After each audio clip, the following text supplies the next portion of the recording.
नमस्कार, R7 भारत देख रहे हैं आप और मैं हूं आपके साथ जावेद अली। R7 भारत पर ऑपरेशन बेनकाब लगातार जारी है और ऑपरेशन बेनकाब के जरिए लगातार हम ग्राम प्रधानों के बीच में पहुंच रहे हैं, उनकी कामकाज को लेकर उनसे जानकारी साझा कर रहे हैं कि आखिर उन्होंने अपने कार्यकाल में, अपनी पंचवर्षीय में अपनी जनता के लिए, अपने ग्रामीणों के लिए कितना काम किया। आज हमारी जो मौजूदगी है वो बदायूं जिले के सहसबान क्षेत्र के और सहसबानी ब्लॉक है रमपुरा ऐनुद्दीन में है। रमपुरा ऐनुद्दीन की अगर बात करें या प्रधान जी की बात करें तो उन्होंने अपनी जनता के लिए दिल खोल कर काम किया है, अपने ग्रामीणों के लिए दिल खोल कर काम किया है। चाहे वो शीशी रोड हो, चाहे वो आवासों का वितरण हो, चाहे वो शौचालय हो, चाहे वो इंटरलॉक की सुविधा हो या फिर सड़कें हो, साफ सफाई की व्यवस्था। ये कहना गलत नहीं होगा कि सरकार के जो आदेश है, सूबे की सरकार के योगी आदित्यनाथ के जो आदेश हैं, उन पूरे आदेशों का पालन करते हुए ग्राम प्रधानों ने पूरा पालन किया है और ग्राम प्रधान लगातार उच्च स्तर पर अपने जनता के साथ खड़े हैं, अपने ग्रामीणों के साथ खड़े हैं और उच्च स्तर पर ही काम कर रहे हैं। सीधा प्रधान जी का रुख करेंगे और जानने की कोशिश करेंगे। प्रधान जी, सबसे पहले स्वागत है आपका R7 भारत पर। प्रधान जी, 3.5 साल से ज़्यादा का समय हो गया है। हालांकि हमने आपके गांव का जायज़ा लिया, बुजुर्गों से बात की, वो आपकी तारीफ के कसीदे पढ़ते हुए नजर आए। आपने बुजुर्ग या विधवा महिलाओं की पेंशन लगवाई है, आवाज़ भी दी है। मैं आपसे सारी जानकारी लूँगा।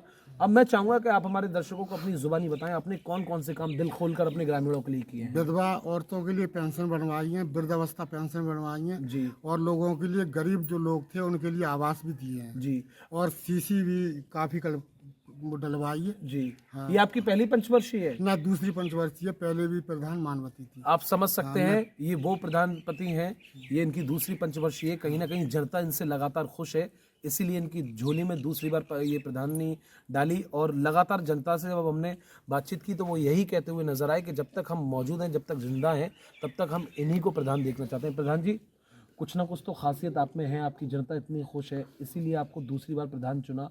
और क्या कुछ ऐसे काम हैं जो दूसरे गांव में नहीं हुए, वो आपने पूरे हाँ, कराए? जनता के जो बताए हुए काम है, जैसे सीसी, जी पेंशन, जी आवास, जी। जितने सरकार की योजनाएं उन सबसे पूरी हमने तरीके से देखा, हमने लाभ दिया है। आपकी शीशी रोड भी देखे, नाले भी देखे, हाँ। चारों तरफ सफाई व्यवस्था हमें दिखाई दी। हाँ, अन्य गांव में हमने देखा कि गंदी नालियां भरी हुई हैं, रोडों पर सफाई नहीं है, और आपके यहाँ एक अलग ही तस्वीर दिखाई दी। हाँ, तो सफाई हमारे यहाँ रोज सफाई कर्मचारी, मुड़िया नंदा मजरा जो है उसमें अलग है, रमपुरा ऐनुद्दीन में अलग है। दोनों सफाई कर्मचारी डेली मुड़िया सफाई नंदा करते आपका हैं। ही हाँ, मजरा है, आपका मजरा लगता हमारा है। मजरा है। ठीक है प्रधान जी, 1 साल का समय बचा है, इस 1 साल में आप कुछ और क्या कुछ अपनी जनता के लिए करने जा रहे हैं? अब जनता के लिए जो सरकार की सुविधा है वो सब सुविधाएं देंगे और जो कुछ खिरंजा सीसी हैं वो प्रधान जी, डलवाएंगे। वैसे हमने अपने दोनों स्कूल भी बहुत बढ़िया कर बहुत दिए। हमने देखा, हाँ, आपके बहुत स्कूल भी बढ़िया देखे, आपके सचिवालय भी देखा। हाँ, सचिवालय की भी आपने तस्वीर बदल दी है। सचिवालय भी देखा, वहाँ पर जो रोजगार सेवक था उससे भी, हालांकि आज संडे का दिन था, इससे 2 दिन पहले जब हम आए थे तो रोजगार सेवक से हमारी बात हुई थी, तो उसने ये कहा कि समय पर मुझे मेरी तनख्वाह मिलती है, जो 6,000 रुपये आप समय पर देते हैं।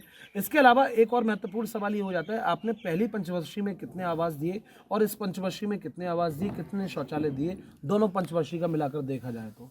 लगभग दोनों पंचवर्षीय में 40 आवास लगभग दे चुके हैं। 40 आवासीय, लगभग बहुत महत्वपूर्ण ये जानकारी हो जाती है। ग्राम प्रधान के द्वारा 40 ऐसे आवास दिए गए जिनके सर पर छत नहीं थी, उनके सर पर छत ग्राम प्रधान जी के द्वारा दी गई।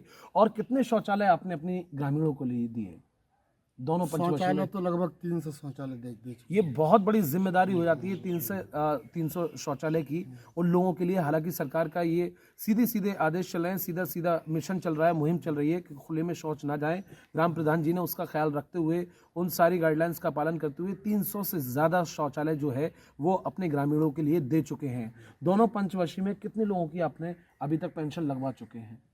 पेंशन तो लगभग जितने जो पात्र हैं वृद्धावस्था में जी उनको पेंशन बनवाई है और विधवाओं को बनवाई है।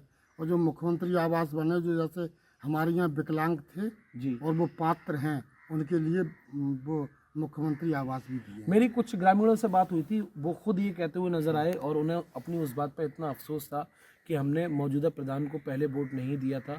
हालांकि इस बार उन्होंने दिया, लेकिन आपने पहली पंचवर्षीय में उन्हें आपने वोट नहीं, मतलब उन्होंने आपको वोट नहीं दिया, फिर भी आपने उन्हें आवास दिए। हाँ, जो पात्र थे उनके लिए हमने आवास, जो पात्र थे उनके लिए आवास दी। हालांकि उन लोगों ने आपको वोट भी नहीं दिए हाँ, थे। वोट नहीं दिए, वोटों से कोई मतलब नहीं है। तो ये कहना गलत नहीं होगा कि आप हर वर्ग को एक साथ लेकर चल रहे हैं? हर वर्ग को एक साथ लेके चलना है। तो ये बहुत महत्वपूर्ण जानकारी हो जाती है ग्राम प्रधान के द्वारा हर वर्ग को एक साथ लेकर चल रहे हैं। जिन लोगों ने इन्हें वोट भी नहीं दिया था पहली पंचवर्षीय में, उन्हें भी जो पात्र थे उन्हें प्रधान जी के द्वारा आवास दिया गया। हालांकि इस बार उन लोगों ने खुद वोट दिया इनकी छवि को देखते हुए, इनकी कामकाज को देखते हुए। और ऐसे में एक बहुत महत्वपूर्ण जानकारी हो जाती है कि ग्राम प्रधान ने कुल मिलाकर इस गाँव की तस्वीर बदल दी है, दिशा और दिशा दोनों बदल दी हैं। अगला ऑपरेशन बेनकाब लेकर बहुत जल्द आपके बीच हाजिर होंगे। कैमरामैन सूरज पाल के साथ मैं जावेद अली, R7 भारत।